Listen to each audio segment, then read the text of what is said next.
Buenos días a todos.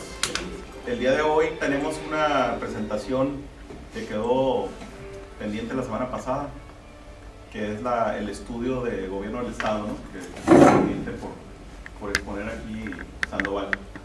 Entonces, si quieres, pues empezamos de una vez. ¿Traes alguna presentación o no? Sí, ya sé. ¿Cuál sería? Sería el respaldo.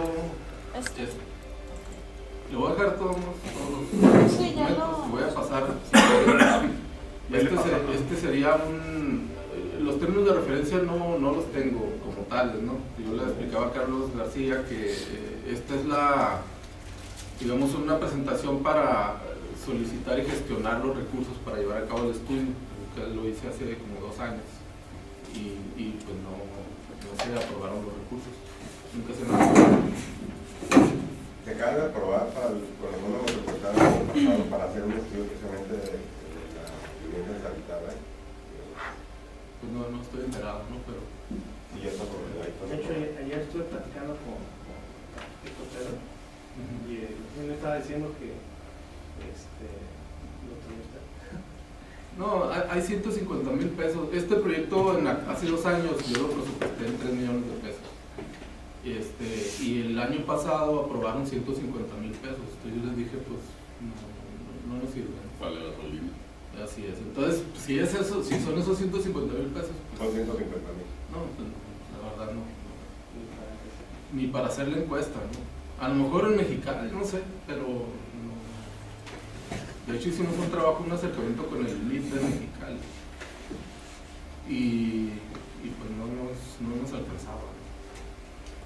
Pero si alcanza para hacerte un número de referencia bien detallado. Probablemente, pero no es para eso. O sea, cuando se pusieron los 150,000 pesos, le pusieron nombre y lo etiquetaron, ¿no? Era para hacer un esquema financiero para, digamos, aportar soluciones al problema de la vivienda deshabitada, ¿no? Financiero, algo financiero. La verdad, pues no. A lo mejor se le puede cambiar para hacer los términos de referencia, pero pues ya no quedaría tiempo para hacer el proyecto. Bueno, pues esto es lo que yo hice y lo que hicimos en la Dirección de Vivienda para gestionar los recursos. Si quiere darle a la primera, aquí lo que tratamos de siempre hacer notar es que es necesario saber las causas y también los efectos que tiene la problemática de la vivienda, ¿no? Deshabitada. Bueno, aquí están todos los participantes, los que estaríamos involucrados por ejemplo, los beneficiarios pues sería la población, las colonias con alto número de vivienda deshabitada y los 3 niveles de gobierno. Obviamente los proveedores, pues tenemos información de las comisiones estatales de servicios públicos, el Infonavit, los 5 ayuntamientos del Estado, el registro público, la Canadevi y otras financieras, ¿no?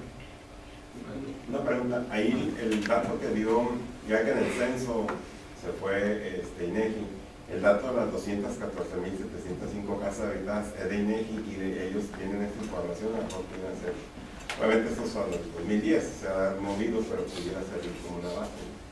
Bueno, ahorita traigo el otro trabajo donde si quieren lo pasamos y les expongo lo que hemos hecho al respecto, en cuestión cuantitativa del problema. Adelante. Pues primero habría que hacer el diagnóstico. Nosotros hacemos notar aquí, pues con el auge que ha tenido la producción de vivienda, no nada más aquí, en todo el país. También aunado al liderazgo que tomó el Infonavit en el otorgamiento de créditos, pues eso fue un detonante, ¿no? que hizo que se construyera y se desarrollara vivienda y desarrollos habitacionales de una manera exponencial, ¿no? Y es muy importante para nosotros, y todo el mundo opina de que no, pues es que el problema en la vivienda deshabitada es esto, no, pues es que es otro, no, pues que no hay transporte, que no hay, etcétera, muchas cosas, pero en realidad así se cierta, mientras no se haga un estudio, pues alguien dijo ahí para encontrar las causas de manera científica, pues la verdad es que no estaría muy cierto, muy confiable las opiniones que se pudieran tener, digo, con el respeto que se debe tener para todos los actores, inclusive nosotros que andamos, y la Canadeb y la gente que se mueve en el medio de la vivienda, pues no tenemos una herramienta cuantitativa confiable como para, y sobre todo detectando la problemática, jerarquizando los problemas, etc. Un dato que tenemos de las comisiones estatales es que de alrededor de 12.000 viviendas que teníamos en el 2003 ha aumentado a 91.000 viviendas. Ese dato que trae el INEGI de 214.000, pues para nosotros son 91.000, 93.000 viviendas, ¿no? Eso es en todo el estado. En todo el estado. 91.000. 91. Según las comisiones estatales, la información de las comisiones estatales para 2010. Aquí en la parte baja de la lámina podemos identificar lo que son los problemas, algunos que alineados en 3 líneas, ¿no?, de acción. Uno de los problemas es que hay muchas facilidades para adquirir una vivienda, en ocasiones sin cumplir con los requisitos. Adquieren la vivienda sin necesitarla, la adquieren como inversión, no existe cultura de la convivencia en condominio. Esto es pues, principalmente para la zona costa, que es Tijuana, Potosí. Acuérdense que esta propuesta es para un estudio a nivel estatal. Y también pues que cambia su situación personal, ¿no?, divorcios, separaciones, etc. Existe amplia oferta de vivienda, las viviendas no cubren las necesidades de las familias, los fraccionamientos no cuentan con equipamientos recreativos, con equipamientos recreativos, escolares y de servicios, no cuentan con transporte cercano, se encuentran lejanos de los servicios regionales o especializados. La población vive alejada de los centros de trabajo. Otra problemática es las políticas para otorgar créditos para adquirir la vivienda no obedecen a la realidad del sector. Falta actualizar el marco normativo para agilizar la recuperación de las viviendas, lo que hablaba Víctor Ruiz en parte, que le pegaba a él, ¿no?, la semana pasada. El marco normativo urbano está obsoleto, no permite nuevos esquemas o soluciones. Veo que ahí no trae el impacto prácticamente económico, son otros factores los que se dan, ¿no? Está interesante el dato, ¿no? Contrario a lo que uno pensaría, ¿no?, de que fue porque ya no pudieron pagar la casa, ¿no? Pues sí, o sea, obviamente pues hay mucho, podemos todavía desglosar todos estos en muchas partes, ¿no? Lo que produce, los efectos que causa esta problemática pues, pudieran ser los fraccionamientos urbanizados con alto número de viviendas deshabitadas, generación de altos costos para dotarlos de servicios e infraestructura y mantenerlos. La infraestructura permanece ociosa ya que de todas maneras ya se encuentra instalada pero no se utiliza al 100%. Y eso pues sobre todo a los ayuntamientos y a las comisiones estatales pues les produce costos de dimensiones grandes, ¿no?, los cuales pues son desaprovechados dependiendo del nivel de desocupación de la zona. La prestación de servicios es altamente costosa porque de cualquier manera hay que atender a la población existente aunque sea un número reducido. Hay asentamientos con problemática social diversas, las viviendas deshabitadas se vandalizan, son utilizadas como escondites o refugios de malvivientes y cada vez hay menos entidades financieras financiando vivienda, ¿no? Ahí está, hay varios ejemplos. Casi el Infonavit se quedó con la rectoría en cuanto a otorgar créditos, ¿no?, y el resto de la población pues le batalla. Una pregunta, de las viviendas que se tienen considerado, ¿cuántos son realmente los que están viviendas deshabitadas con Infonavit y cuántos están con los sofoles o con los bancos? Desgraciadamente no. Tratamos de hacer un trabajo con el registro público de la propiedad, que debería ser el ente apropiado porque todo el mundo registra sus ventas, etcétera, pero no tiene la información digitalizada como para sacar la información. Tendríamos que hacerlo a mano y eso pues la verdad no tuvimos manera de hacerlo. No. Bueno, está digitalizada una escritura, pero la información no está en un sistema para sacar reportes de información. O sea, lo que no puede decir es que no pagan predial y sabes el No, nombre de quién una está, cosa es el pero predial, el predial es del ayuntamiento. No, o sea, por ejemplo, el registro público, si yo le pudiera picar un botón que me dijera, tal empresa vendió tantas viviendas de tal precio, están en tal fraccionamiento, financió el Infonavit, las financió mi casita, la financió, no, o sea, sí está la información, hay que trabajar, pero hay que hacerla mal.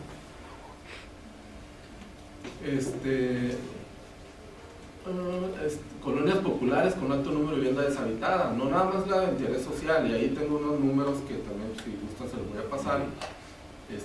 No es nada más la vivienda de interés social, o sea, es en general el problema. Resultan considerables superficies de suelo o sin utilizar dentro de las ciudades, desaprovechamiento de la infraestructura y altos costos operativos por la prestación de servicios. Adelante.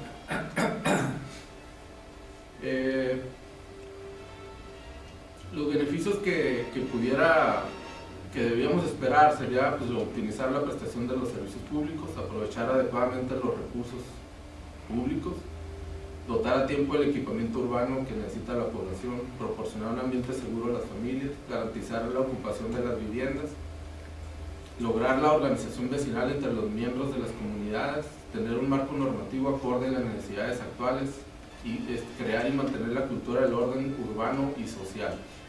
Esto pues es lo que nosotros de entrada pues vimos que se debería de poner como un objeto, un objetivo, ¿no? Y obviamente pues cada uno de estos pues tiene sus aristas, ¿no? sus divisiones. Adelante. Esto es lo mismo, nomás que ya ha pasado a puntos, optimizar la prestación de los servicios, dotar a tiempo el equipamiento urbano. Es muy importante porque lo que más se oye, ¿no? Es que no hay escuela, todavía no hay escuela y la gente no se cambia porque no hay escuela. Probablemente sí, un buen número de la población no se cambia a las viviendas porque no hay escuela, ¿no? Nosotros como Dirección de Viviendas, junto con el INDIVI, el gobierno del estado nombró al INDIVI para llevar a cabo un programa de subsidios se llama el 2x1 a través del Infonavit, con créditos del Infonavit, y el gobierno del estado pone 2 pesos y el gobierno federal pone 1 peso. Eso es a través del INDIVI. Nosotros como CIDU hemos estado verificando esa información, que eso pues ahorita no lo traigo porque estamos en proceso ya lo terminamos, pero estamos procesando la información. Y me viene a la memoria porque todo esto pues de alguna manera ya le di, cuando menos a 5,000, algo así, un poquito más de 5,000 viviendas, ya le dimos una entre a algunos de los conceptos que estamos tocando aquí. Y ya hemos encontrado cosas ahí pues que nos dicen, hay foquitos ahí rojos y amarillos, ¿no?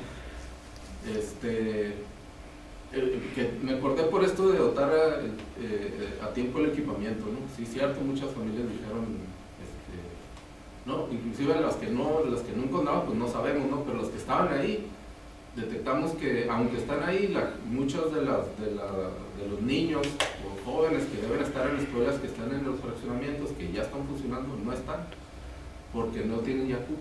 O sea, no nada más es que no haya escuela, a veces existe la escuela, pero ya no tienen cupo. O se tienen que esperar al siguiente ciclo escolar, etc. ¿Qué tan fuerte? Ahí lo que yo, analizando sobre esta problemática, comentaban que cuando se hicieron las regulaciones de las áreas de donación, se consideraba cuando las casas eran en promedio, no sé, 180 o 200 metros, y el espacio educativo en relación de las casas que había hace 30, 40 años. Ahora que metes una casa en, no sé, 60, 80 metros, y hay más casas, y sigue siendo sobre el área de la superficie vendible, el mismo espacio para casas, pues en cuanto abre la escuela, que ya acaba avanzada, porque en lugar de haber ahí 5,000 familias, a lo mejor hay 15,000. Y te saturan la escuela.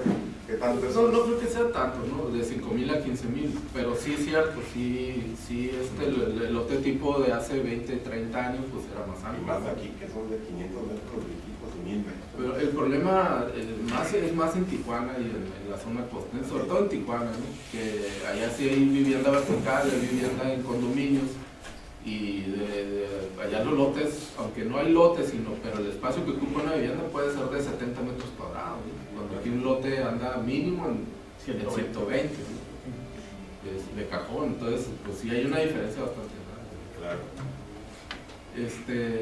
Garantizar la ocupación de las viviendas, esto es algo que hay que trabajar mucho, pero ya conociendo la problemática, ¿no? Tener un marco normativo acorde a las necesidades actuales. Esto es muy importante, sin embargo, pues no lo hemos podido atender, ¿no?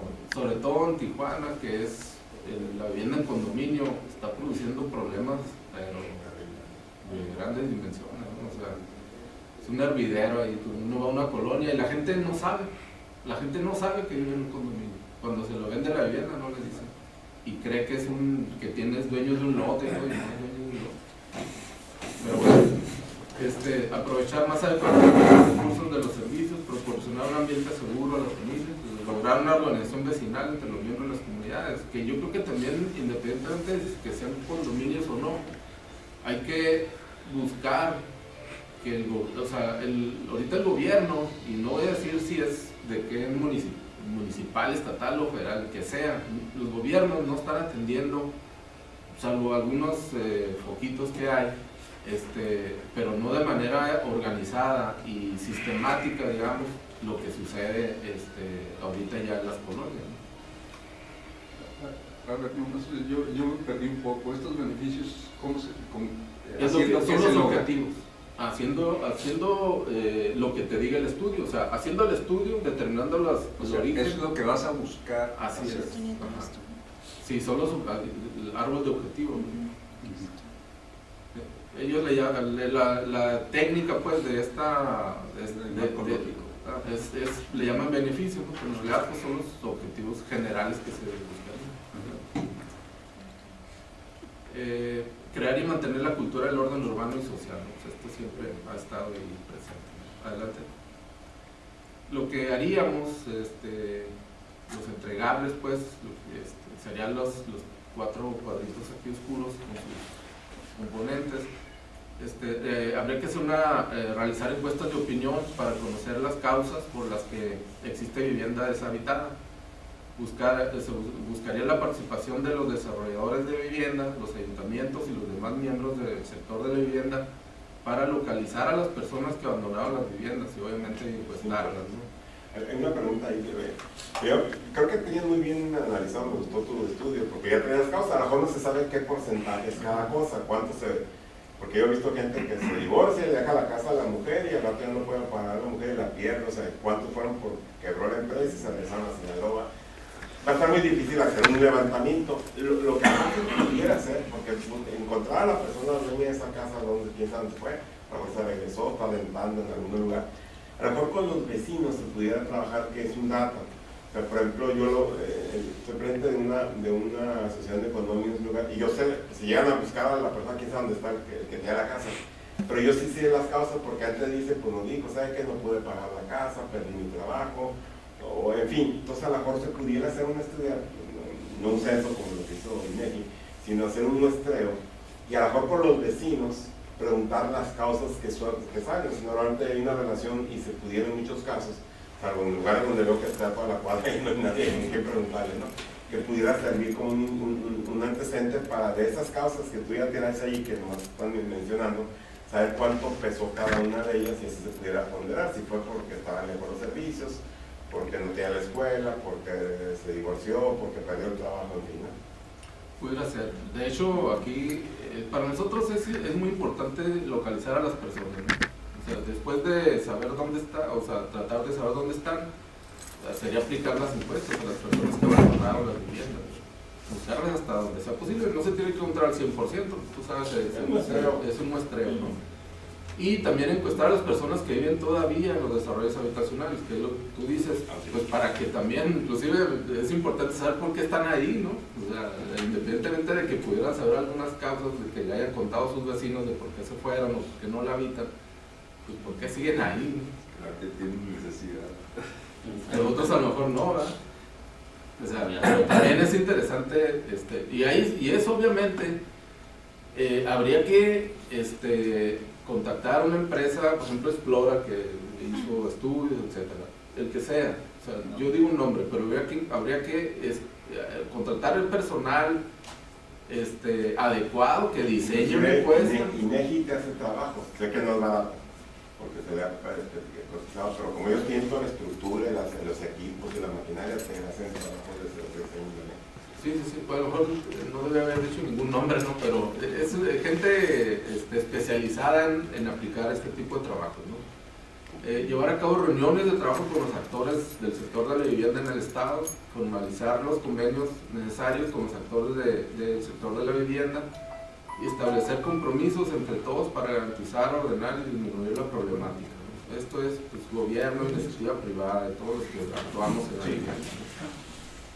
Realizar el estudio para determinar las causas y los efectos que producen las viviendas deshabitadas, llevar a cabo el diagnóstico, la problemática, identificar los aspectos sociales, económicos, legales y técnicos que provocan la existencia de la vivienda deshabitada, ubicar las viviendas deshabitadas y analizar su relación directa con la ubicación de los satisfactores urbanos y de servicios. Esto es un trabajo que después de hacer, o puede ser paralelo, ¿no?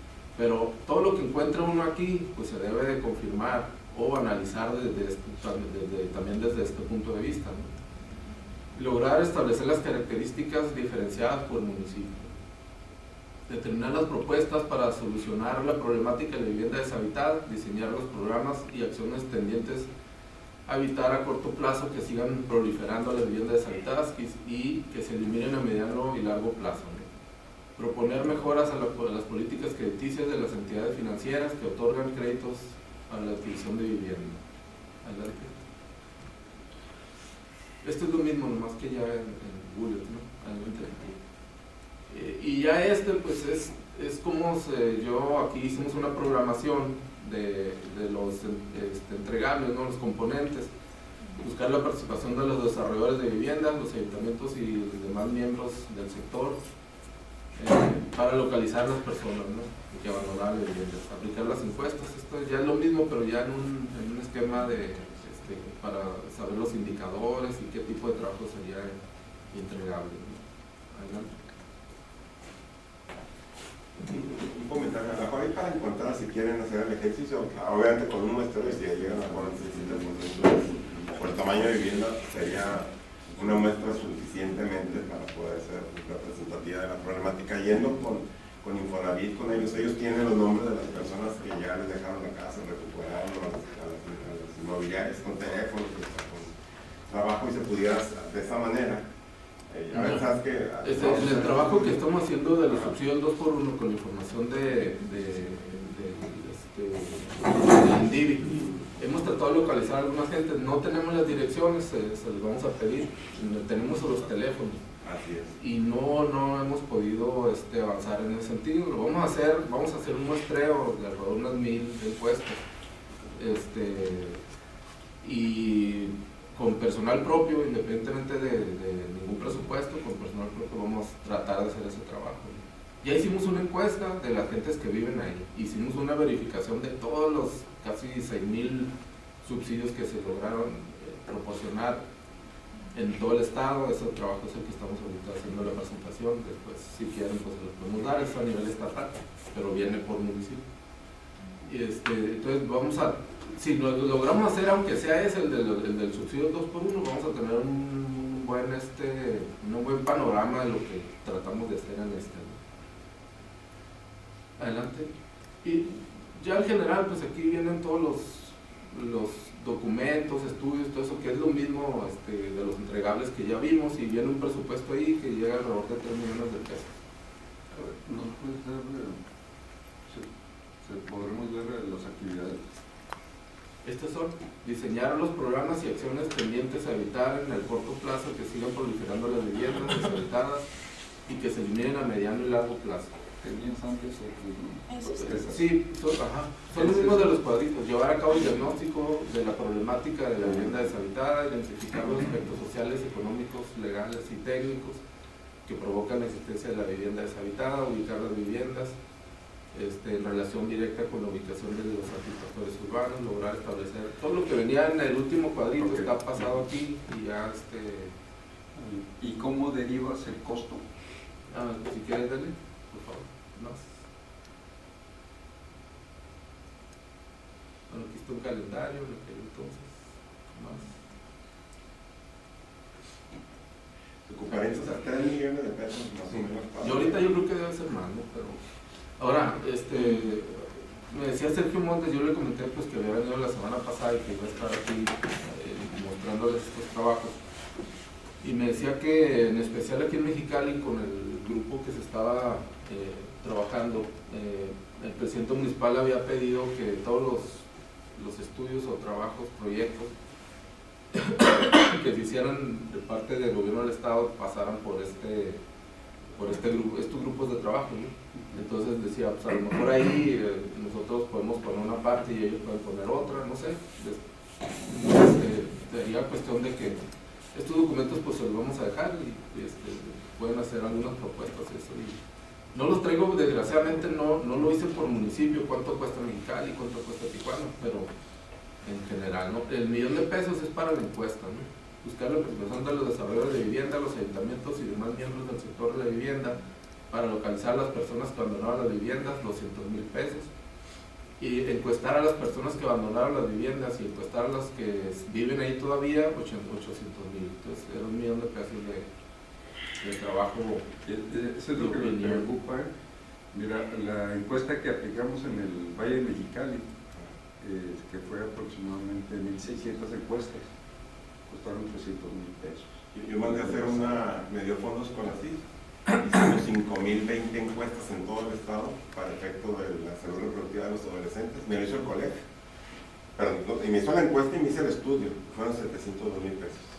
Bueno, pues aquí está, a lo mejor alguien puede hacer una consideración de esto y sale más barato. Si la Pero visitas, ¿cuánto es lo que estás considerando? ¿Cuántas encuestas vas a hacer? eso es lo importante. No lo tengo. Lo que hizo el colegio es que me hizo un cálculo para comprar representativo, o sea, de qué tamaño tendría que ser la muestra para que los resultados Todo tuvieran depende de validez. eso. O sea, ellos me dijeron, ¿sabes qué? Por la dispersión, por el tipo de estudio, por la cantidad de preguntas que fueron 72, ocupamos 5,000 mínimo para que tenga validez, además municipal, porque si la puede hacer menor, pero no me iba a dar nomás para validez estatal. Si tú quieres que sepas tú, y si me dio resultados así entre, por ejemplo, los de Mexicali, los más muchos, no vamos a decir así, y los de Rosarito, los más liberales, o sea, sí me dio una diferenciación completa dependiendo del municipio.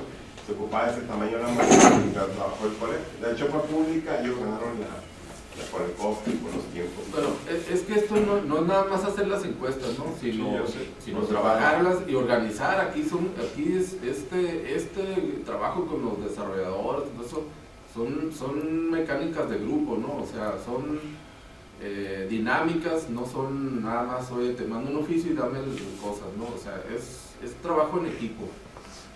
Nosotros hicimos 3,000 encuestas y no nos costó nada, más que la gasolina y el sueldo de la gente. Pero bueno, pues, y fue en todo el estado, pero en su momento, pues esto fue la propuesta. La que sigue. Más, esto ya es calendarizado, ¿no? Adelante.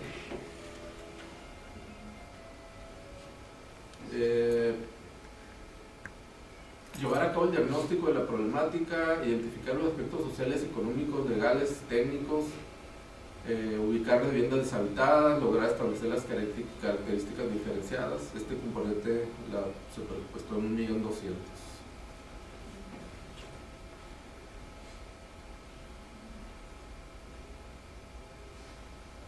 Y ya diseñar los programas y acciones tendientes a evitar en el corto plazo que sigan prolificando. O sea, estas serían las propuestas, serían otros 750,000.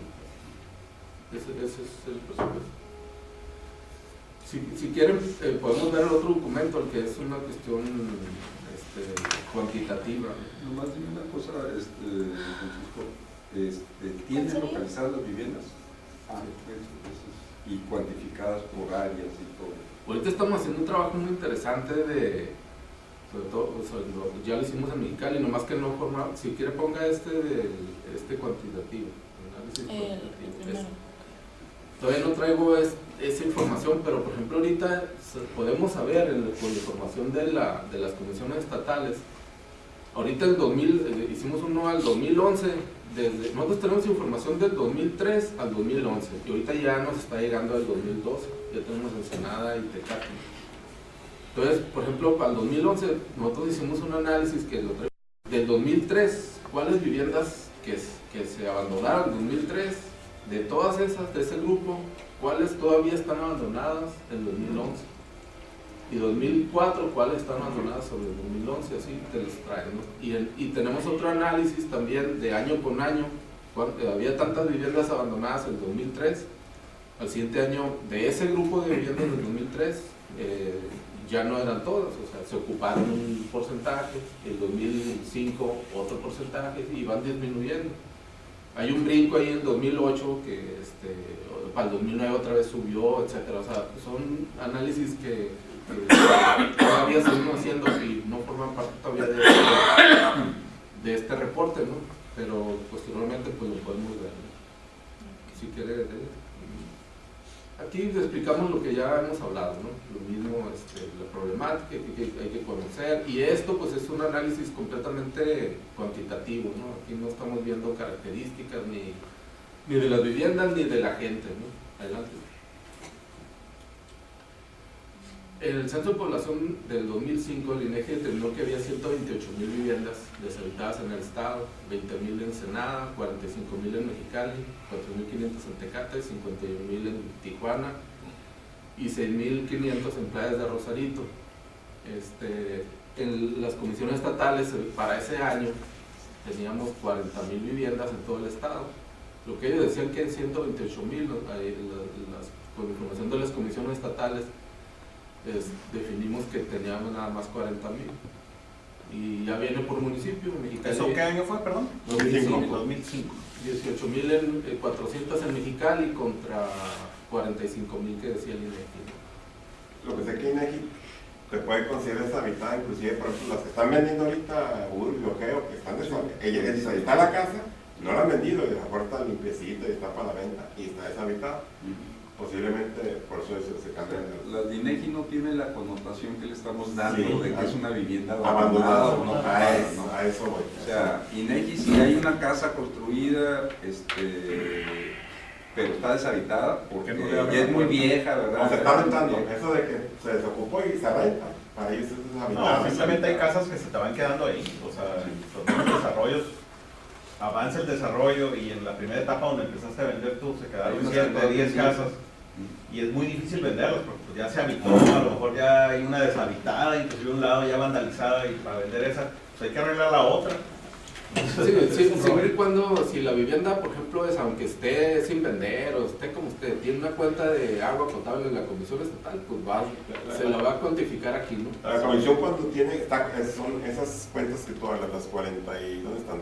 40,358, son que la comisión cuando va a tomar la medición se da cuenta no camina, está en Está en cero, cero. está en en cero. ceros.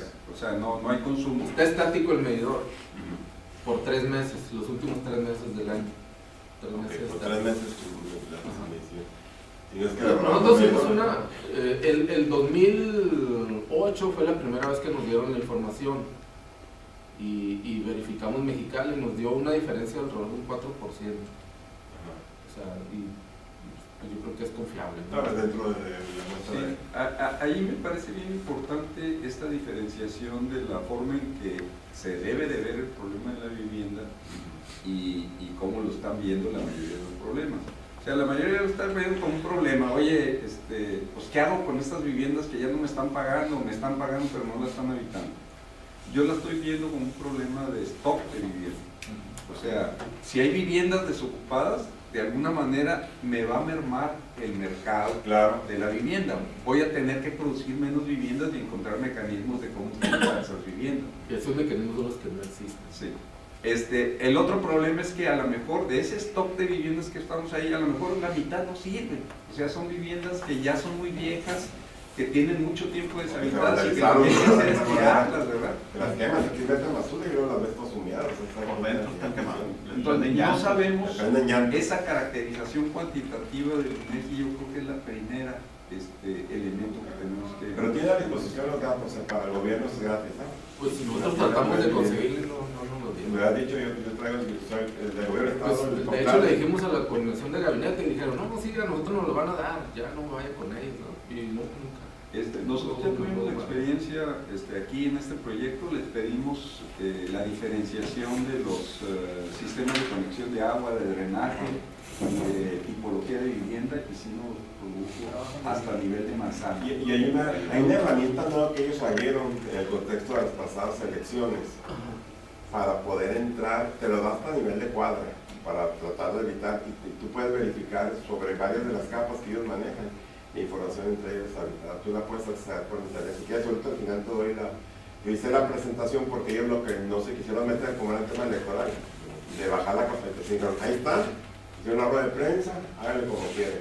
Entonces, yo lo que hice una presentación de PowerPoint para que cualquier gente pueda entrar y pueda verificar cualquier pregunta. Tú, además, está excelente esa herramienta. Tú puedes ver, a ver, dime cuánta gente mayor, cuánta gente avanzada. Hacer la línea. Ahorita te la doy, porque si estoy en el server, con mucho gusto te la mando tu correo para que la puedan ustedes accesar.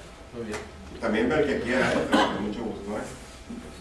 Pues aquí lo que hacemos notar es que hay una diferencia de varias veces, ¿no? O sea, Mexicali pues hasta 2 veces y media superior lo que trae la energía a lo que tienen las comisiones.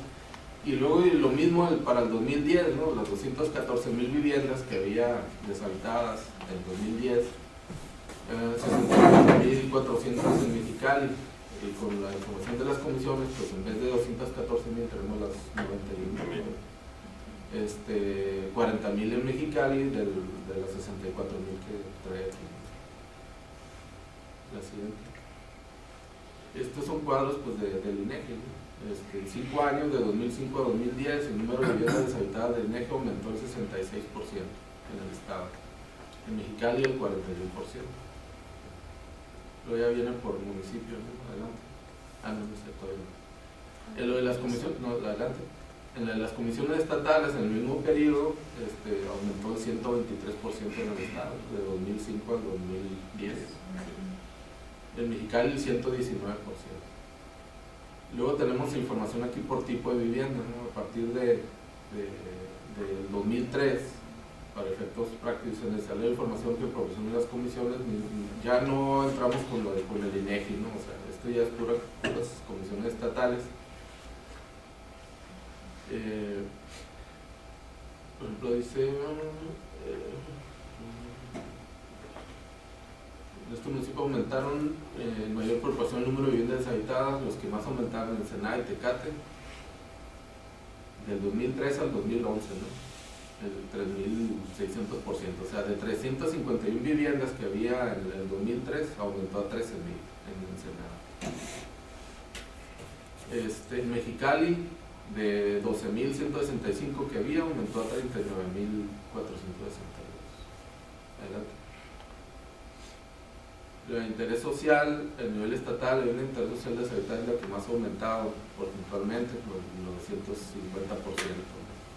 Es decir, ha aumentado 10 veces y medio, entre 2013 y 2011. Mexicali creció el 484%, de 3,400 a 20,000 viviendas de interés social. El interés social es a nivel medio para abajo, no está incluido en el nivel medio, de nivel medio para abajo. ¿De qué rango ahí de costo? No traigo el costo, pero la vivienda de interés social pues es la que se vende completamente urbanizada y que no está considerada como nivel medio, o sea, deben dar hasta 600,000 pesos, 500,000 pesos. Ahorita ya lo miden por salarios mínimos. Pues sí, pues a partir puede comprar, ¿no? O sea, alguien que gana poco puede comprar, sobre todo por el Infonavit, pues, si tiene mucho tiempo cotizando, puede comprar una casa más cara. La vivienda residencial es el siguiente del problema, ¿no? Aumentó el 927%, hablando del periodo del 2003 al 2011. ¿No? En Mexicali, en nivel estatal, de 468 viviendas pasó a 4,800. Y en Mexicali creció de 390 a 969. ¿Esa clasificación de dónde lo tuvieron? Con la información de las comisiones, inclusive la del INEGI, yo creo que ahí viene un plano más amplio. Pero ¿cómo diferencian en las comisiones la No, diferencia de ese lo hicimos interés? nosotros. O sea, pero ¿cómo lo hicieron? Por colores, por fraccionamiento. Sí, sabemos los fraccionamientos, las colonias de qué tipo son, y nosotros los clasificamos. La vivienda popular es el tercer lugar, digamos, y creció el 585%, de 5.500 a 38.000 viviendas. La popular sería la que no. La popular son desarrollos que no son de... Ajá, normalmente son progresivos, que durante 20 años pues, se urbanizaron. Los que están urbanizados son pues, sobre todo el gobierno, ¿no? Vivienda popular es son lotes grandes, vialidades amplias. Gobierno y notificadoras, ¿no? Básicamente. Ajá. De nivel estatal de 5.500 pasó a 38.000 y en Mexicali de 5.300 a 12.000. Es la que menos creció, por lo que veo, ¿no? Es el tercer lugar. En porcentaje, ¿no? Proporción. En la vivienda media también creció el 400%, nivel estatal de 1.190 a 6.800 viviendas, y en Mexicali de 1.145 pasó a 2.535. Luego ya se hace un análisis de los 4 tipos de vivienda por municipio. Mexicali inició este periodo de vivienda popular a la que tenía el porcentaje más alto, con el 51%, llegando al 33% para 2011. O sea, yo creo que era el que más tenía vivienda abandonada y cambió aquí, pasó como el tercer lugar. La vivienda de interés social inició con 33% y concluyó en 2011 con 56%, que se volteó al revés, ¿no? La vivienda media inició con el 11%, llegó al 2011 con el 7%, y finalmente la residencial inició con el 3.74% y terminó con el 2.70% en ese periodo. Adelante. En el estado, pues, el mismo análisis. Adelante.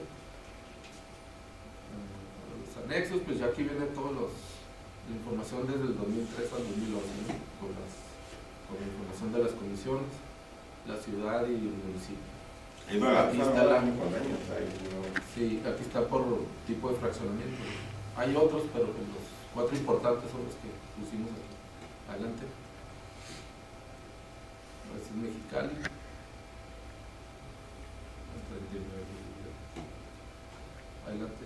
A ver si vienen los planos. Porque tomamos la configuración del INEGI por AGEPS, adelante, y lo tenemos por AGEPS. Ahorita tenemos Mexicali y Tijuana.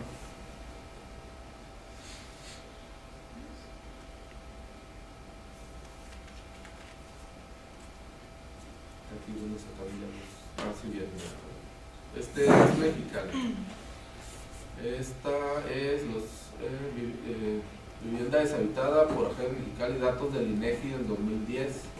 Del 2005 no lo podemos hacer porque no tenemos la información del INEGI, así que georreferencial, pero en el 2010 sí.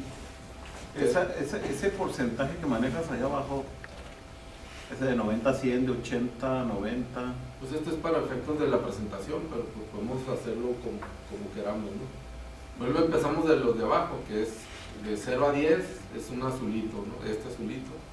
Aquí es donde menos el porcentaje, no lo quisimos hacer por cantidad, porque pudiera ser, por ejemplo, que este AGEP que está aquí tuviera 1.000 viviendas deshabitadas y uno más chiquito como este también tuviera 1.000 viviendas, y pues no es representativo, ¿no? O sea, en proporción del tamaño. En proporción del número de viviendas total que hay ahí.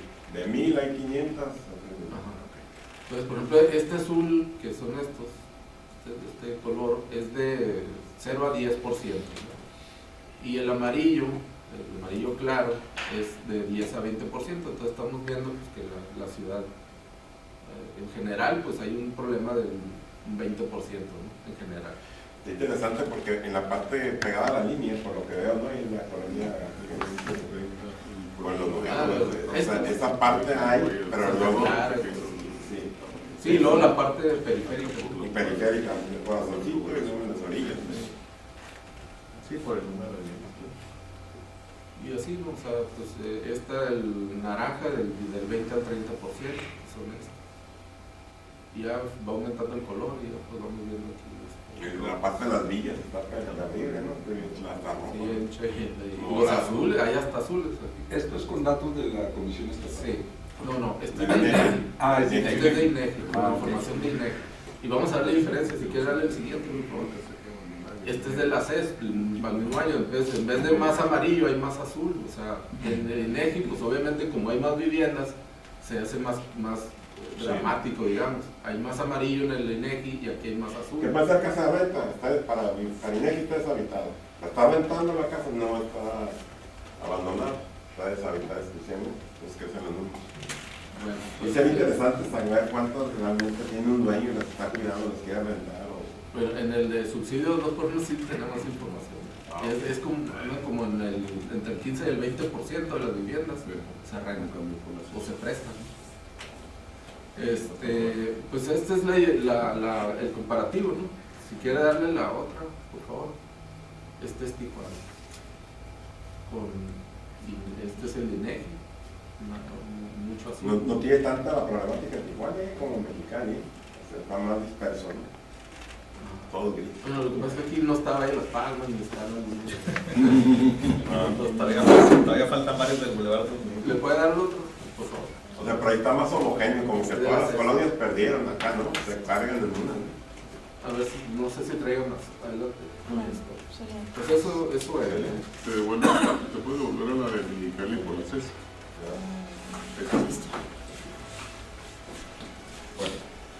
Entonces esa información pues aquí se las dejamos y le di el CD aquí a Carlos García.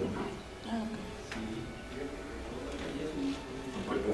Era que Sidue, que es el que tiene la voz cantante ahí dentro del Fondo Metropolitano, es el proyecto, porque normalmente él pone la propuesta y luego los ayuntamientos para el tema de los fondos metropolitanos. Y ya se aprendió para los 250 La verdad es que yo no manejo los fondos, ¿no? No, yo soy el secretario técnico de los fondos, pero a mí cuando llegamos por primero 150 y así se concedió lo que pidió Sidue. En cambio pidieron 7 millones para un estudio en Tijuana y se les dieron los 7 millones en Tijuana. Es un plan estratégico que lo operó lo que antes era el COPLAD, el parque académico allá. Y ahora pidieron otros 3, pero los otros 3 se le han dado 10 millones en 2 años. Para un estudio. Pero no. Entonces, pues hasta ese nivel está. Nosotros seguimos trabajando con lo que tenemos de uso normal. Gasto corriente. Y tenemos la presentación casi terminada de los subsidios del 2x1, inclusive hasta por empresa, ¿no? Entonces, pero cuando quieran eso lo podemos ver. Nomás ahí sí les pedí un poco más de tiempo porque necesito que primero lo vean en el gobierno, o sea, los jefes, y luego ya lo pudiéramos ver acá. Lo que resulta evidente es la necesidad de hacer un estudio real. O sea, Todo el mundo trae su versión, ¿no? Sí, O sea, sí. Pero a mí me resulta muy lógica la de los medidores. ¿Nunca han hecho un cruce con la CFE? Sí, yo traté de hacerlo aquí en Mexicali y me dieron la información del 2008. Pero la verdad es que, haz de cuenta que era una madeja con un montón de hilitos por todos lados, ¿no? O sea, no está organizada como las comisiones que lo traen por colonia. Porque nosotros una vez antes de que saliera Marinone, Nosotros Marinone me lo dio. nos reunimos con él y él tenía un número infinitamente más bajo. O sea, como que ellos sí siguen cobrando y luego dice, pero sí lo siguen pagando. Bueno, esa información, aunque está Real, deshabitada. Menos de 4,000 casas en Mexicali. O sea, en el 2000 que salió Marinone, en el 2009. No, salió en el 10, ¿no? Por el 10, ¿no? En el 10, O sea, sí, porque engordó como 6 kilos por año. Ahorita ya está barba atrás. Ahorita ya está ya está, ahí lo vi. Debe de ser como 3 años. Pues, desgraciadamente no pudimos utilizarle la información, no, la verdad, haz de cuenta venía la dirección y no venía qué colonia ni nada, entonces imagínate una calle, no sé, Sí, atraviesa 4 colonias, pues ya no pudimos ubicarla, ¿no? Sí, es que inclusive su sistema de control debe ser totalmente diferente al que utiliza la comisión, ¿no? En términos de manejo de las cuentas y los consumos, ¿no? A lo mejor lo que sí pueden hacer es interesar a la CFE y mostrarle el trabajo que se pretende hacer y que ellos lo hicieran, ¿no? Porque pues interpretar los jeroglíficos de ellos es muy difícil. Sí, pero resulta bien interesante pues tener una radiografía así. Esto te ayuda muchísimo para desmistificar también mucho de lo que se dice, ¿no? Porque de repente luego el INVIT decía, pues es que hay 80 hectáreas dentro de la ciudad, ¿no? Que están abandonadas y decir, bueno, pues ¿dónde están las 80 hectáreas? ¿No? No las Bueno, veo. ese es otro trabajo, ¿no? O sea, Sí. No, pero que tiene que ver con esto porque, como ahorita decía Carlos García, bueno, hay que establecer procedimientos y políticas y estrategias y todo eso tendientes a lograr las soluciones, pero ahorita no hay. O sea, ¿cómo le dices a alguien que tiene 5 hectáreas dentro de la ciudad que vas a usar su terreno? ¿No? Lo tienes que comprar, ¿y a qué precio? Pues ya se imagina, ¿no? Entonces, ese tipo de políticas no existen, no están. Sí, de hecho es un poco lo que se está tratando de ver en esta mesa, ¿no? O sea, ese tipo de detalles de las reservas territoriales dentro de la mancha urbana, ¿no? Sí, pero deja a la gente con una inversión especulativa, ¿no? Que ahí te crezca y luego en lugar de vender a $5, lo vendo a 50, ¿no? En Sí, muchas cuando ciudades no invirtió nada, Cuando no invirtió todo le nada. llegó. cuando ya está ya bien rodeado y entonces le da un valor al terreno.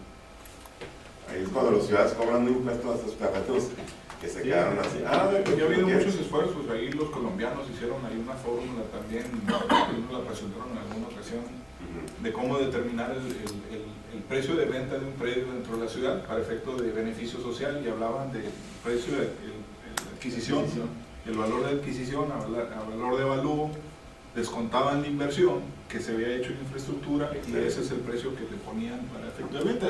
Era una fórmula, o sea, había otros elementos, ¿no? Pero al final le determinaban a esa persona y le decían, tu precio máximo de venta tiene que ser este, ¿no? Y topaban ahí. Y lo topaban. Estados Unidos maneja el mismo político. Maneja algo similar, ¿no? O sea, era para evitar entonces que hubiera una inversión especulativa, ¿no? No, por lo que decía ahorita Pancho, o sea, ¿cómo es posible que tú ganes la plusvalía sin haber invertido un centavo, ¿no? Cuando el esfuerzo es de gobierno, Claro. que es difícil de entender, sobre todo si fuese tuyo el terreno, ¿no? Pero al final de cuentas es para el beneficio. El problema es que no estás derramando el costo de las obras, porque es de beneficio de valor a la vida. A lo mejor con eso también se da. Órale, ya te dicen la realidad, yo voy a pagar como Estados Unidos, ¿no? Que te cobran el predial, el valor de los... Las herramientas, esas sí existen, ¿no? Para derramar beneficios de obras, pues sí, pero no se aplican, no se usan. Sobre todo de gobierno, pero también hay particulares que benefician a otros particulares, ¿no? O sea, que eso sí no hay manera de medirlo ni de aplicarle una regla de ese tipo. Pues de hecho, los fraccionamientos, cuando haces un fraccionamiento nuevo en un lugar aislado, pues plusvalizas los aledaños, ¿verdad? Y no le estás derramando ese plusvalor. Sí, el Melo Rus y todas esas fórmulas que tienen los americanos es precisamente para derramar ese costo de inversión. Y una pregunta, por ejemplo, en la parte donde están las villas, que creo que hay ejidos ahí, ¿no? Veo que dejaron unos terrenazos donde se ponen circos y todo. Me imagino que esos no los vendió el ejido, ¿no? O sea, te vendo y déjame este terrenote y ahora pues ya traigo letreros de se vende o se renta, ¿no? O sea, es parte de ellos de la inversión especulativa. Sí, por ejemplo, antes en los procedimientos de expropiación que se utilizaba el gobierno federal, parte del proceso era darle una hectárea a cada ejidatario. Entonces, lo que le pagaban no era nada, el hectárea. A la venta después, posterior que sea de esa hectárea, lo que realmente... Pero ahorita al menos nosotros en el Puebla, o sea, cuando te venden los ejidatarios, te venden completo. O sea, los terrenos grandes que ves ahí son donaciones prácticamente.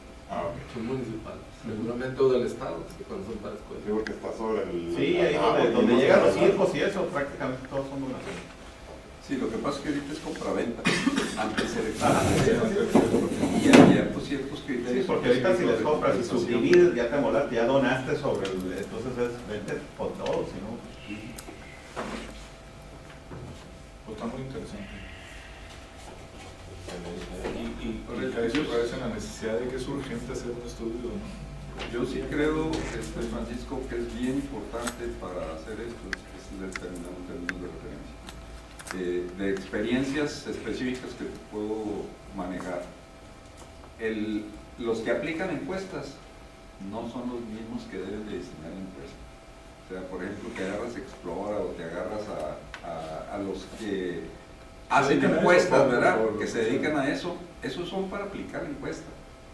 O si contratas INEGI, eso es para aplicar la encuesta, pero debe de ser un grupo diferente. Bueno, pero nosotros cuando nosotros contratamos, por eso Pancho lo comentaba, cuando nosotros lo contratamos para hacer el estudio, los que hicimos la encuesta fuimos nosotros junto con ellos, pero ellos no hicieron encuesta, la propuesta de la encuesta la hicimos nosotros. Sí, pero no es nada más, no necesariamente el equipo, digamos, normativo, operativo, son los que tienen conocimiento suficiente como para hacer el diseño de la encuesta, ¿verdad? Luego, la encuesta se tiene que pilotear y la otra cosa es que tienes que tener muy, muy detallada la ubicación de las gentes para poder hacer el muestreo representativo. Claro. Sí, Para que tenga validez. ese detalle pues no está aquí, o sea, obviamente, sí es cierto, hay que hacer los términos de referencia, pero yo la verdad yo no los voy a hacer, o sea, si yo veo que no hay recursos, no hay manera, pues ¿para qué hago los términos de referencia? Por ejemplo, estos 150,000 pesos se pueden orientar a hacer los términos de referencia. Puede ser, Pueden ser. De hecho, ahí con Carlos López, que es el que metió el tema. No, lo hemos platicado, Carlos López, Héctor Montes y todo, secretario también, pero yo no sabía, por ejemplo, que le han destinado 10 millones de pesos a un estudio estratégico en Tijuana, o sea, hijo, No fueron 100. No, Me tocó a mí el 30 millones de pesos al río Sí, Nuevo. bueno, pero yo creo que, Pancho, lo que dijiste hace rato, ¿no? Yo creo que aquí lo importante es pues, también que el Ayuntamiento de Mexicali, en particular lo que nos interesa a nosotros aquí, ¿no? Es que también empuje para que esto se dé, porque el problema lo tenemos aquí, Claro. ¿no? Digo, lo tenemos en todo el estado, ¿no? Claro. Pero Mira, de falta hecho, que esto se- la o sea, intención levantar un de... poquito la voz porque sí es importante que se haga. La intención de este trabajo era hacerlo con los IMIPs, o sea, involucrar a los gobiernos de los ayuntamientos y todo, ¿no? Pero no se ha podido, no sé. Finalmente los IMIT van a contratar a otra gente. Yo no creo que sea, o sea, no tienen estructura operativa para hacer ellos. Y eso, Pues deberían de tenerlo, Y de la porque financiación, es su pero cuerpo no de lo tienen. planeación. Pero no lo tienen. Es que depende de que alguien lo comente. Por ejemplo, el de yo le comentaba a Carlos López, le digo, ¿sabes qué me impresiona? Yo rento una casa, mi casa está en Tijuana, y aquí rento una en Villas del Rey. Pues me llama la atención, me di una quinta de Rey. Me doy vuelta y infinidad de casas y todas abandonadas, grafiteadas, les quitan las puertas, o sea, y veo que es un problema. Ya me fui más hacia el final, hasta el final de la tabla, y veo que hay muchísima casa nueva que no se vendió, que está ahí, es más, cerraron hasta el fraccionamiento al final, del lado derecho, no sé cómo se llama. Yo creo que tendríamos que ver esto porque esto pues es una problemática, o sea, luego la gente se va y todo, y de ahí salió, bueno, salieron 150 de una plática, ¿no?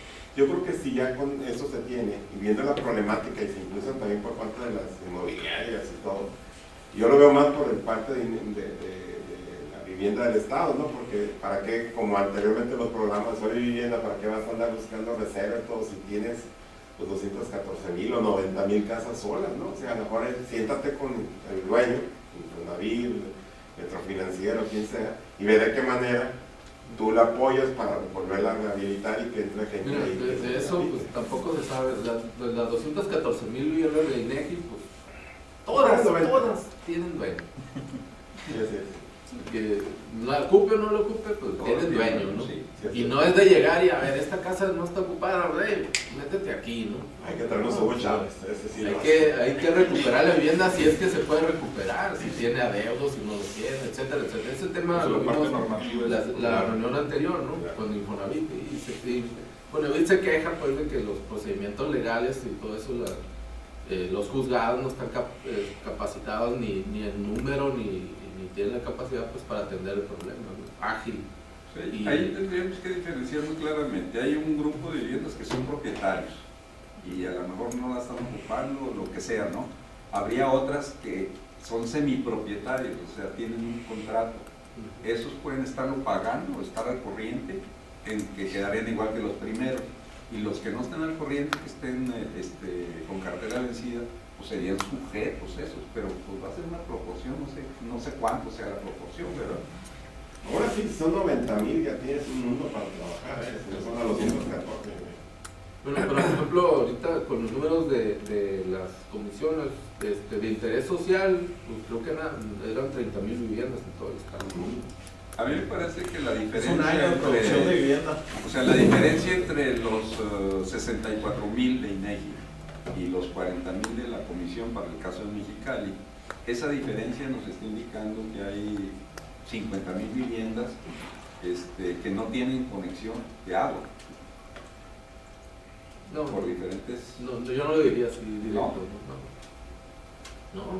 INEGI tocó la puerta para hacer la encuesta y no encontró nadie para ellas. Son 3 visitas, ¿no? Son 3 visitas las que hacen. De hecho, hay una simbología, el mismo...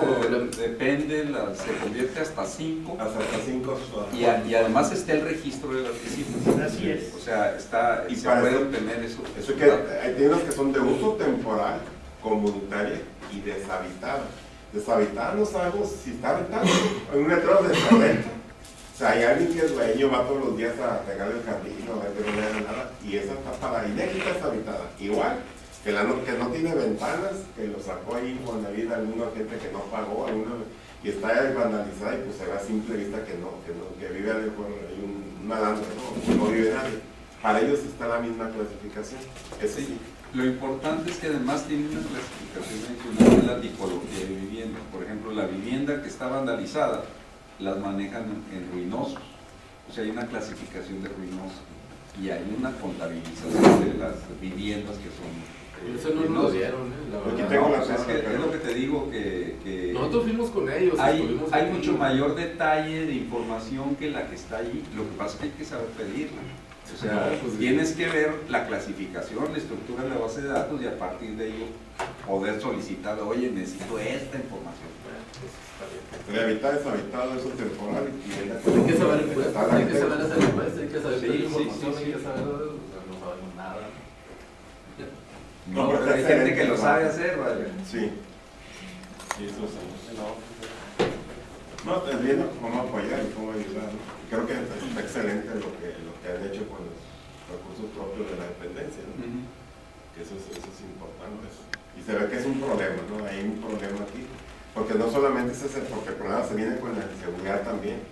Yo conozco gente que dice, es que ya me quedé, Pancho Ríos. Nomás quedaron en una cuadra 2 gentes. Y dice, se metía en la noche y todo. Le dio tanto miedo y se dejó su casa. Es en Tijuana, es el jefe de atención telefónica de la Comisión Estatal de Servicios Públicos. Y se fue a rentar otra casa más cerca del trabajo, por el miedo que le daba como estaba ahí en la situación. O sea, alguien que abandona no porque no tiene trabajo, ni porque no le gusta, sino porque en la noche se metían a robarse los vidrios y lo que se llevan. Y hablaba a la policía y no iban. Y que un día se meten a mi casa, me cortan aquí la casa, se llevan a mis hijas y dos, y pues no van a venir si les estoy hablando, que están aquí adentro metidos. Entonces se cuenta, o sea, se va dando un problema fuerte con el tema de la seguridad. Parte del fenómeno. Y los ayuntamientos, pues que no les pagan el predial. Si hay uno que es que ir a recoger la basura. Pero mira, tiene tantas vertientes el tema. Yo platicaba con unos amigos otra vez y me decía que encuestaron a su gente en la empresa porque el Infonavit se los pidió, que por qué no se habían cambiado. Resulta que el cuate compró, ¿no? Tuvo un problema, no se pudo cambiar en 3 meses. A los 3 meses llega y la casa estaba vandalizada y el vato no tiene un clavo. O sea, primero no tenía para cambiarse, ¿no? Y ya después ya no la vandalizaron, Son pero sí lo problemas tengo que para ahorita arreglarla. nos llegan todos los días. Porque nosotros llevamos un control de la entrega física de la vivienda, de entregar llaves, esto, nosotros le damos sus cartas para que contrate luz, para que contrate agua, y se le da un seguimiento hasta que se cambie. Que esto lo vengo haciendo yo de 2 años para acá, porque empezó ya esto muy bien. Y la gente te dice, es que lo que hice esto, no tenía, pedí dinero en la empresa para poder cambiar. No me lo autorizaron, llegué, ya no tenía puertas, ya no tenía ventanas, ya no tenía cableado. Y esa es una parte muy importante. Por ejemplo, yo verifiqué eso en el Comité de Seguridad con la gente del C4 y todo eso. Y lo que pasa es que el vandalizado de edificaciones está categorizado como de nivel 3. Entonces no van. O sea, la policía no existe. Tú vas y oye, están vandalizando la calle esta, están robándose las ventanas. No van la policía. No, el otro día fue el colmo con nosotros. Nosotros lo que hacemos ahorita es que cuando tenemos la vivienda al 100% lista para Balú, pues va el evaluador, toma fotos y detrás de él estamos quitando todo, quitamos puertas, quitamos ventanas, quitamos cableado. Sí, pues, si no te lo vuelan, ¿no? En la noche ya no hay. Y ahora resulta que nos metieron al bote de nuestra gente que estaba quitando las cosas de nosotros. Le digo, no viene cuando les hablamos que nos están robando, y a los que se identificaron como trabajadores nuestros, los metieron al bote. Pero mira, es tan sencillo, o sea, uno pasa, aquí es increíble. Y luego, por ejemplo, a las 11 tenemos soy parte del Observatorio Ciudadano de Seguridad Pública, estamos muy funcionando. Y es increíble que pasas por los terrenos todos baldíos y están ahí vendiendo los excusados, las puertas, o sea, las ventanas, o sea, el mismo, a lo mejor no el mismo, ¿no? Y hay una sociedad, ¿no? Yo robo y tú las vendes, ¿no? Y ahí están vendiendo a los ojos de todo. Y tú me preguntabas, oye, ¿y estos vienen excusados todos? Que uno ve que son los mismos que pusieron las casas, ¿qué onda? Pues Hay chapas también. las chapas, todo están ahí vendiéndote los excusados y nadie los detiene, o sea, tan sencillo que es. ¿Por qué tienes tres excusados aquí? Tendrán las facturas de esos excusados.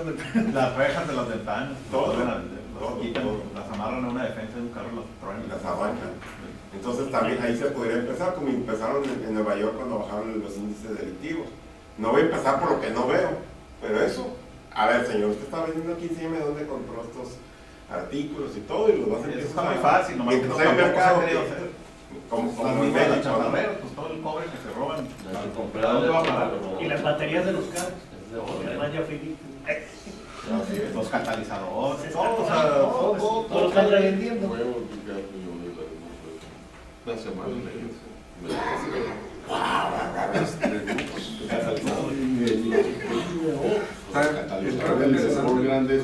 Sí, sí, sí. Se veía un hueco. Lo que quisiéramos en el caso del municipio de Mexicali, Ya viste cuánto vender. carísimo. A un amigo le costó 15,000. No sé si me vas a poder acompañar. Y es 2006, creo. no, pero no 2007. importa, es que No, 12,000 y cacho. No hay selenios, no se dan Pues es tienen mucho alambre, tienen mucho.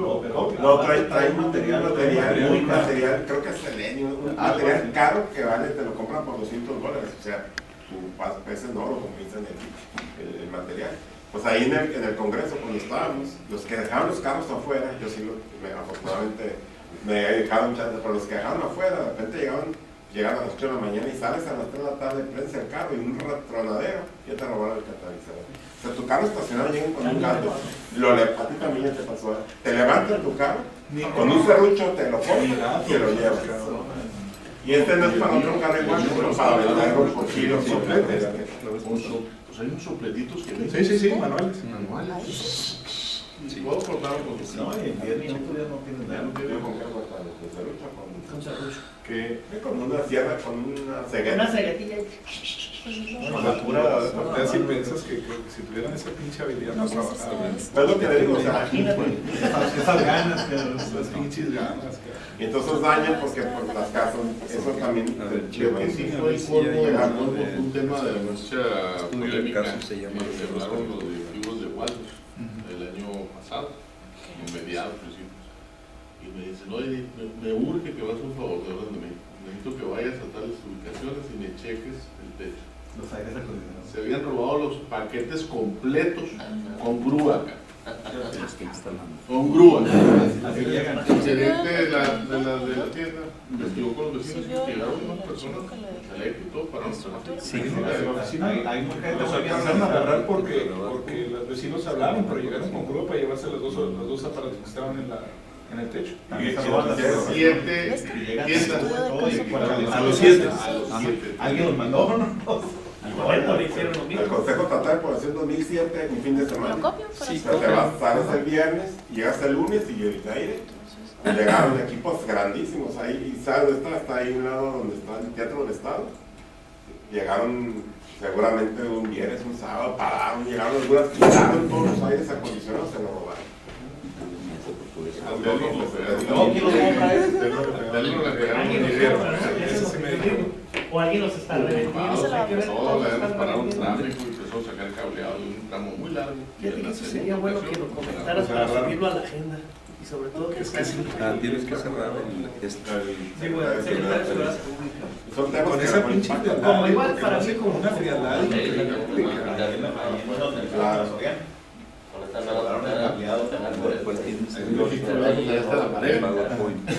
Pero no más, yo digo, yo sé que es de local. La Soriana no, fíjate, son un Menos de un mes. Me robaron la batería, me robaron y me robaron cosas. Se bajaron las A mí no me dieron mala espina. Y no creas que andan con colonias deprimidas, la verdad. Traigo ahí una presentación de un estudio de casos de reservas territoriales. Pero podemos, aprovechando ahorita que nos quedan 20 minutos, ¿no? Órale, compró y todavía. Sí, mira, este es un estudio ya se entregó el 2002. Pero finalmente yo creo que gran parte de las propuestas de esto siguen siendo válidas, ¿no? Y todavía son acciones inmediatas. 10 años después siguen siendo acciones inmediatas, ¿no? Adelante. Básicamente, una parte importante de esto está en la propuesta de estructura urbana que estamos viendo en el subcomité de estructura urbana, ¿no? Y con estructura urbana estamos manejando un criterio de cómo transforma radicalmente lo que es la mancha urbana, el que cuente con unas específicas. Normalmente lo que hago es hacer una similitud con el caso del carbón y el diamante. O sea, la composición química del carbón y del diamante es prácticamente la misma. La diferencia es en la estructura. Entonces, el diamante se convierte en el material más duro que conocemos, ¿verdad? En cambio, pues el carbón es un totalmente deleznable. Eso es lo que estamos buscando con la estructura urbana, o sea, cómo transformar una ciudad que tenga la fuerza suficiente para crear comunidad y para conservar y crecer con una serie de características. Un poquito también lo relacionamos con la estructura digamos, de los genética de las cosas, ¿no? O sea, la estructura genética te da una forma similar a todos los objetos que tienen la misma estructura genética. O sea, todos los hombres somos similares, no somos iguales. Cada uno tiene diferencias específicas, que algunas son genéticas y algunas son ambientales. ¿Okay? Para las ciudades sería exactamente lo mismo. El tener una estructura te estaría determinando la estructura genética del crecimiento de la ciudad. Y estaríamos manejando que esa estructura se representa desde un pequeño asentamiento que se empieza a crecer y que a lo mejor 500 años después es una ciudad. O a lo mejor un asentamiento 500 años después sigue siendo el mismo pueblito de 100 habitantes. ¿Okay? Y que eso lo determina fundamentalmente las relaciones de intercambio con el medio ambiente.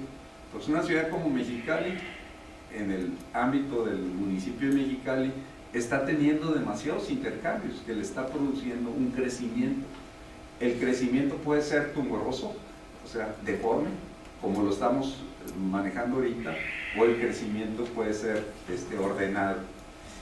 Y la idea de proponer una estructura urbana es para lograr un crecimiento ordenado. Y hay aspectos muy concretos que tiene que presentar la estructura urbana. Lo primero es una libertad máxima de elección, comunicación y asociación de los habitantes. O sea, ese es un elemento que ahorita hay una serie de cuestiones que te impiden una comunicación fácil. Hay diferencias en cuanto a la elección de los habitantes, o sea, oye, yo no puedo, cualquier gente no puede optar por vivir en San Pedro, por ejemplo. Hay limitaciones específicas de inversión, de calidad, de tamaño de lote, de una serie de cosas, ¿no? Esos elementos debe de haber un elemento de conjunción y de redistribución para permitir la utilización de áreas por diferentes medios, ¿no? El otro aspecto es que normalmente los problemas se dan con el crecimiento, o sea, el crecimiento es desordenado y en este sentido tenemos que manejar una estructura que al crecer no se deforme, sino que siga conservando sus elementos, ¿no? La otra es que la estructura se debe prestar a que cambie, o sea, en el tiempo tiene que irse renovando y tiene que irse modificando, adecuándose a nueva tecnología, adecuándose a nuevas formas y variaciones de vida, ¿no? y esa versatilidad en los cambios no pueden ser normas rígidas, deben ser suficientemente flexibles, ¿no? Como resultado de esos dos elementos, la estructura debe ser capaz de crecer sin riesgos a deformaciones o distorsiones, ¿no? Y la última es que debe estar basada en las dimensiones del hombre, o sea, en la forma en que el hombre culturalmente acepta que se debe. No podemos manejar, por ejemplo, pues que vivan todos en un solo edificio, ¿verdad? No es una forma normalmente aceptada de convivencia. Tenemos que manejarlo y eso te va a dar unas características especiales. La estructura urbana, decíamos, debe estar basada en el hombre, y hay 4 elementos específicos que se determinan para esa proporción en el diseño urbano. La primera es la proporción y la visión humana, o sea, el principal sentido que maneja para el hombre es la visión, y todos los elementos de estructuración urbana deben de estar basados en la capacidad de visión del hombre, que empieza desde lo más cercano, ¿verdad? Que es reconocer, por ejemplo, el rostro de otra persona, o sea, las relaciones cercanas, hasta el máximo, que es cuando ya no puedes reconocer el rostro de una persona y empiezas a manejar otras dimensiones, ¿no? Y eso tiene que ver también con la capacidad de desplazamiento del hombre. A qué distancias te puedes y con qué rapidez. Si ven, ese es uno de los elementos que más ha utilizado el hombre en las ciudades, sobre todo. O sea, la capacidad de motorización que tenemos te permite desplazamiento de largas distancias en tiempo relativamente corto. Sin embargo, el impacto de esa distancia de desplazamiento en la estructura urbana no está correlacionado. O sea que ahorita la mayoría de las ciudades están fomentando mucho el desplazamiento de distancias largas, perdiendo tiempo y congestionando el sistema vial. Decir, las escuelas, por ejemplo, las escuelas no están controladas por un ámbito relacionado con el residencial, sino que tú vas al otro lado de la ciudad a llevar a tu hijo a la escuela, ¿verdad? El trabajo tampoco está relacionado, ni hay posibilidades de decir, oye, si me cambié de lugar de trabajo, también me cambio de lugar de residencia, porque me incrementan los costos de desplazamiento, ¿no? Y la otra cosa es que esos rangos de desplazamiento están estructurados en función de la edad. O sea, hasta los 7 años, los niños tienen que desplazarse en la vía pública normalmente acompañados de un adulto. O sea, no tienen el nivel de raciocinio todavía como para poder medir los peligros, y ese es el tiempo en que los niños van a aprender a poderse desplazar a partir de los 7 años de edad, ¿no? La otra cosa, pues ya personas de 75 años, de 65 y más, ya van a tener limitaciones para poder ser conductores de vehículos, van a tener que ser pasajeros nada más. Y eso ya nos da una clasificación de acuerdo a la estructura de edad de cómo se debe de representar esos desplazamientos, ¿no? El otro elemento es la proporción y el agrupamiento de personas. O sea, hay formas de convivencia que son aceptables y hay formas de agrupamiento que se manejan. Resultado de ese agrupamiento de personas en el nivel urbano. Ese es el modelo teórico de estructura urbana. Lo que hace este modelo teórico es relacionar sistema vial con sistema de equipamiento urbano, con proporción en la distribución de usos del suelo y la relación de la vivienda. Sí. Cada uno de esos elementos nos está representando una caracterización. Este modelo se puede aplicar desde un pequeño pobladito hasta la ciudad más grande. En términos generales estamos hablando que ese modelo de estructura urbana está principalmente aplicado para los que presentan mayor problema de estructura urbana, que son las ciudades grandes. Entonces estás hablando de que es aproximadamente una relación de 3.000 metros por 3.000 metros, o sea 3 kilómetros, en donde se requeriría una vialidad de flujo continuo para hacer comunicaciones regionales, ¿no? El segundo nivel serían las líneas azules, que serían vialidades tipo bulevar, lo que sería equivalente a un Lázaro Cárdenas, por ejemplo, o a un Justo Sierra, Benito Juárez. Y luego empiezas con vialidades terciarias y vialidades locales, hasta llegar a un nivel muy detallado, ¿no? Adelante. Esos 3.000 metros por 3.000 metros deberían de tener una densidad aproximada entre 90 y 140.000 habitantes. O sea, es una ciudad prácticamente. Cuando rebasas esos niveles, los agrupamientos urbanos te exigen volver a crear unidades similares. Entonces, por ejemplo, Mexicali requeriría aproximadamente 7 elementos de este tipo si manejáramos el máximo de 140.000 habitantes, ¿no? Si le bajáramos a 90, pues serían 8 o 9. Si pretendiéramos que hay algunos que están en crecimiento, pues quizás llegaríamos hasta 11 unidades de este tipo que pudiéramos estar planeando, ¿no? Adelante. El modelo conceptual se maneja así en 5 niveles, ¿no? El primer nivel es el sistema vial, que te da la unidad. El segundo nivel se divide en 4 elementos, pueden ser 5, pueden ser 3, ¿verdad? Que te agrupa diferentes elementos y está alimentado por un sistema vial secundario. El tercero se convierte, cada uno de los cuadritos del nivel 2 se convierte en otros 4, otros 5, ¿verdad? Y así sucesivamente hasta llegar al nivel de viviendas enfrente en una calle de tipo tradicional. Aquí lo importante de esto es la estructuración detallada y la concentración de los elementos. Adelante. Ese ya lo vimos ahorita. Adelante. Ahí se presentan los niveles que representan precisamente esta estructuración, que se va desde la unidad básica, que estás manejando un radio máximo de 90 metros, 95 metros, o sea, estás hablando de una manzana, ¿no? Tiene una superficie aproximada de 0.88 y te representa una unidad. Estás hablando de, si estás manejando con 4 habitantes por vivienda en este caso, estarías hablando de 88 habitantes en esa unidad básica, ¿no? Así se vienen las otras. La unidad visional, estás manejando ya rangos de 375 metros, estás utilizando ya 14 hectáreas, ¿no? Y ya la población serían 1.400 gentes aproximadamente. Así te vas en los diferentes niveles.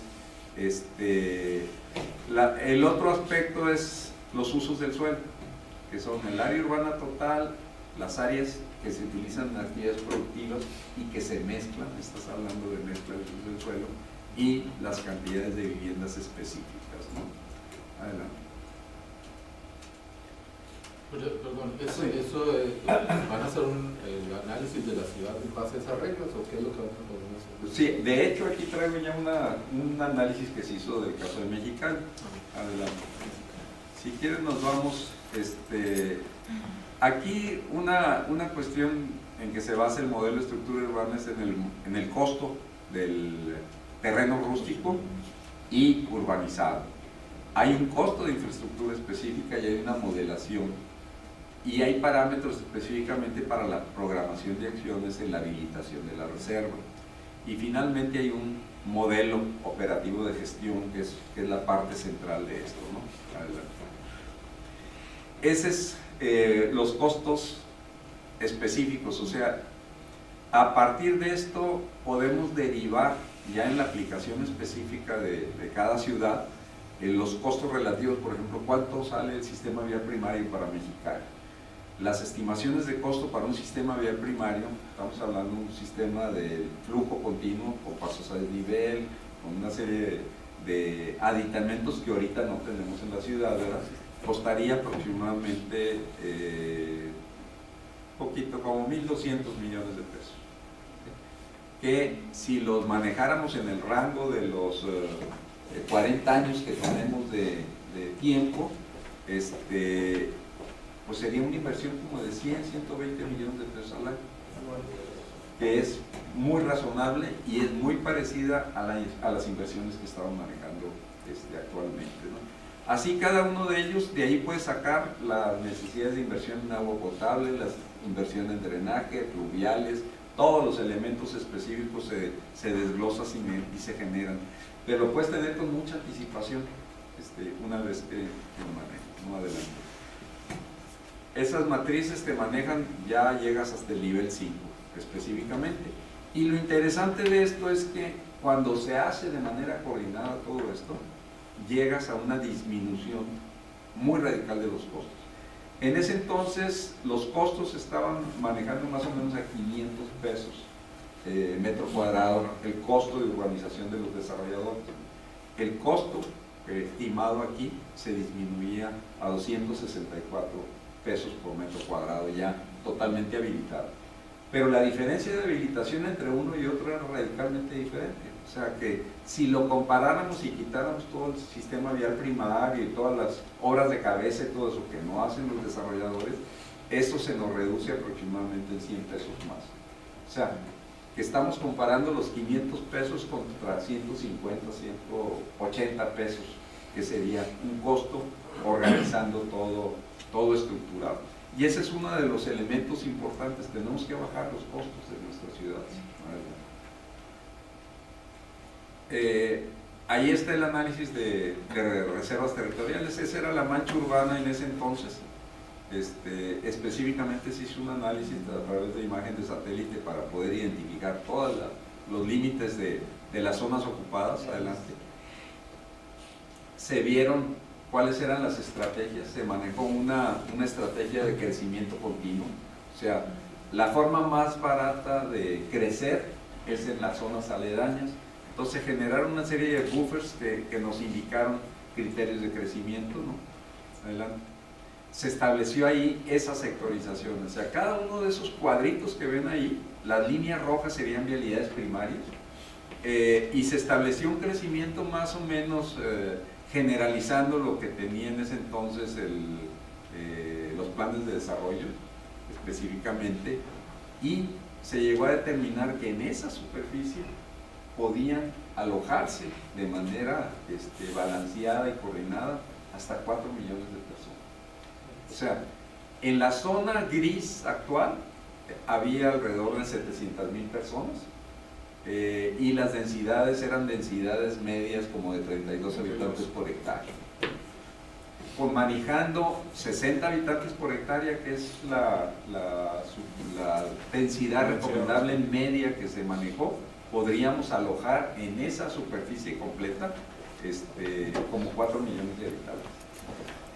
Claro, ahí estamos creciendo sobre áreas agrícolas, no estamos haciendo una planeación detallada, simplemente esquemática para poderlo manejar, ¿no? Adelante. Ahí está el análisis de aptitud territorial. El análisis de aptitud territorial hace todas las características físicas del suelo, los costos asociados, y en función de eso, adelante, se hace una matriz de evaluación donde nos recomienda cuáles son las áreas de crecimiento más recomendables. Y de esa manera podemos llegar a conciliar. Aquí la parte más importante no es técnica, sino es de administrativa y es de coordinación. El poder llegar a hacer que todos los desarrolladores se concentren en un área específica para desarrollar sus proyectos es uno de los principales conflictos que se tienen. Pero con eso habría una disminución radical en cuanto al costo de generación de estos elementos. Y en términos generales eso fue lo que se planteó en ese tiempo. Se acabó el COPROVI y se acabaron también todas las gestiones para avanzar en este tipo de cosas. Pues ya veo un ejemplo de eso, ¿va? Y antes del COPROVI, lo que es el 8,000 fue una esquema así. Sí, pero no o sea, es en lo tradicional que es insertar un elemento, ¿verdad? No se estructuró para manejar la igual fueron los pueblos, sí, originalmente. Parcial desarrollo del pueblo. Sí, pues el Matamoros también es un proyecto de ese tipo, ¿verdad? Pero no se integró dentro de la estructura urbana con el concepto de de las vialidades primarias siguiendo ciertas normas, agrupamientos y una serie. Pero hay que modificar la ley para que quede ahí establecido como tal, ¿o qué es lo que se tendría que hacer para que se le dé seguimiento? Lo que pasa es que hay que completar la ley. O sea, a la ley le falta usos del suelo, el reglamento de usos del suelo y el reglamento de zonificación, la ley de desarrollo urbano. No, ya está obsoleta. La ley de En desarrollo muchas urbano no está obsoleta, lo que le falta es lo que sigue de Está tan obsoleta que no reconoce las facultades del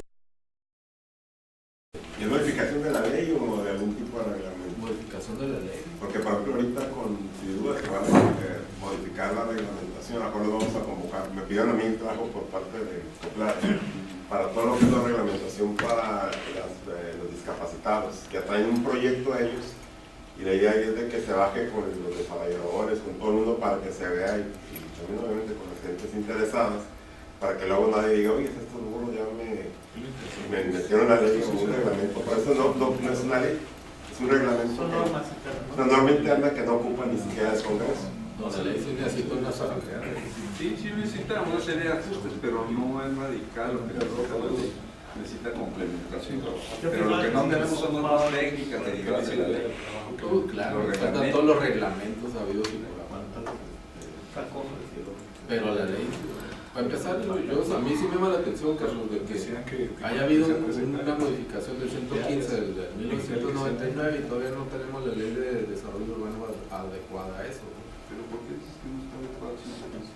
Por muchas cosas. Todas las atribuciones que vienen ahí no están en la ley. Se hizo, No todas. se hizo el ajuste para No, la ley del 94. Sí, la del 94 y ya se derivó a los ayuntamientos toda la responsabilidad. No todas, todavía le falta.